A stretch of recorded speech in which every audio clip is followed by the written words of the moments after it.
welcome to a short episode of the Capital Gains Tax Solutions podcast. We are in our series, How to Beat the Biden's Proposed Capital Gains Tax Plan.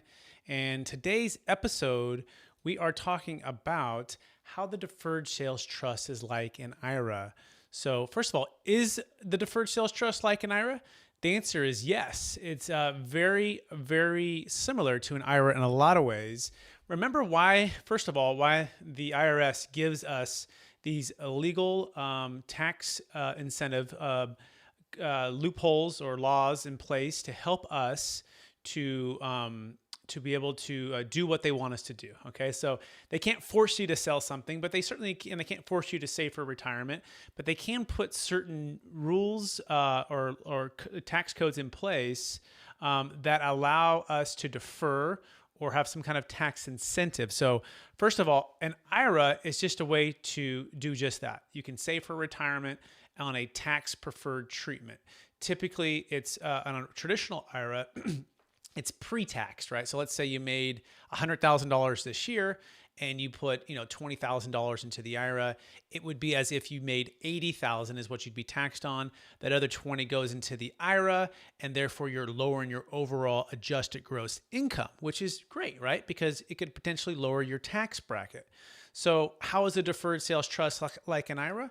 Well, when you sell a highly appreciated asset and you have huge capital gains taxes, guess what? You can roll all of the funds into the trust and you can defer the income from the trust. Therefore, it could lower your overall tax bracket. So let's lose an actual deal story for a client of mine. We actually just helped him, a gentleman out of Alabama, sell his business. Now, his business, his interest, he was with two other partners. His interest was about $2.6 million, and he had about a $600,000 tax liability. So his first challenge was, how do I solve for that tax liability? How can I defer that? His second challenge, he's in a very high income bracket, excess of over $500,000, approaching $1 million per year. And so if he were to take on all this $2.6 million, that's going to add to his overall income. Also, he's going to pay capital gains tax. So instead of doing all of that, he said, you know what? I'd love to defer the tax. So he sold the business, deferred all of the tax. And then the second part of this is, which is neat about the deferred sales trust like an IRA, in that you can delay payments. Now in an IRA, it's typically you're waiting till you're about 70 and a half, and there's what's called a minimum required distribution, at which point, hopefully, let's say you put the $20,000 to start today, and it's grown to $500,000 in 30 years, right? And then you can start taking payments from that and slowly pay tax along the way. The deferred sales trust, likewise, you can park the funds into the trust and delay the payments. Therefore, guess what? On my client's personal side, he's not taking payments. Therefore, his overall AGI goes a little bit lower. So in this particular scenario, he's just delaying it for a couple years. And his plan is to potentially retire from his day-to-day work. Therefore, his income can drop lower, and therefore he can start taking payments when it makes sense for him, rather than taking the payments today when his income is so high. So it's a powerful way to not only defer capital gains tax, but also defer income tax. So now let's kind of bring this home and connect it to how the wealthy can beat Biden's capital gains tax hike. Okay, so first of all, one of the things to realize for this potential proposal has to do with people making a certain amount of income per year.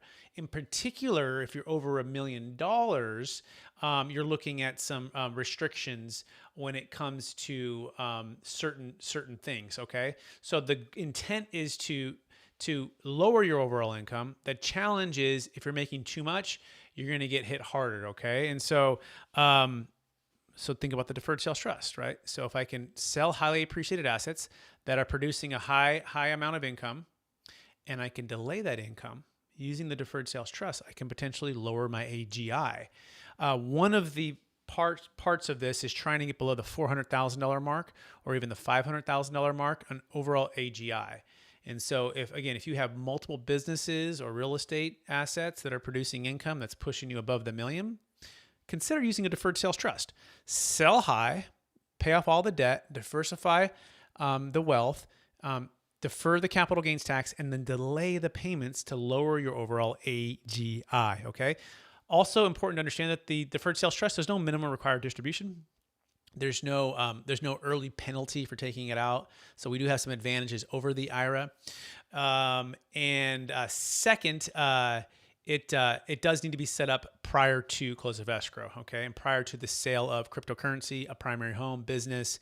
We need to set it up. Now, the only caveat to that is for a 1031 exchange. If you are at a qualified intermediary, we can save a failed 1031 exchange. In fact, we've closed 7 deals in the past 45 days, and we're recording this in June of 2021.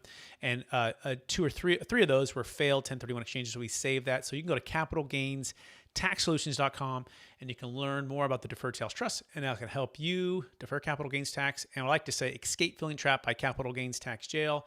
Also, you can create and preserve more wealth. Again, that's capitalgainstaxsolutions.com. And we also have a podcast as well. And that podcast is Capital Gains Tax Solutions. And we're also streaming live on Expert CRE Secrets, where we actually reach out to commercial real estate brokers, realtors, luxury realtors to help their clients defer capital gains taxes on the sale of primary homes or investment real estate. And you can go to expertcresecrets.com to learn more about that. We appreciate you watching this video, and please rate, review, subscribe, and share this with somebody today who potentially is selling something that's highly appreciated.